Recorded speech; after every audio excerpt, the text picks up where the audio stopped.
સુરતના ઉમરા વિસ્તારમાં આવેલી ખ્યાતનામ જ્વેલર્સના શોરૂમમાં 1 કરોડથી પણ વધુના સોનાના ઘરેણા સહિત રોકડની ચોરી મામલે પોલીસે પગેરું મેળવ્યું છે।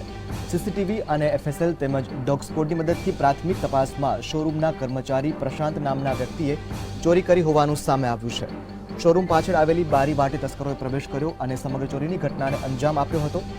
ચોરીની ઘટનાને અંજામ આપવા પહેલા પ્રશાંત 1 કલાક પહેલા ગામમાં ઇલેક્શન છે તેમ કહી નીકળી ગયો હતો, પરંતુ તે શોરૂમના પહેલા માળે છુપાયો હતો અને શોરૂમ બંધ થયા બાદ ચોરીની ઘટનાને અંજામ આપી ફરાર થઈ ગયો હતો। પોલીસે કરોડોની ચોરી અંગેનો મામલો પોલીસ ચોપડે નોંધી આરોપીને શોધી પાડવા ચક્રો ગતિમાન કર્યા છે।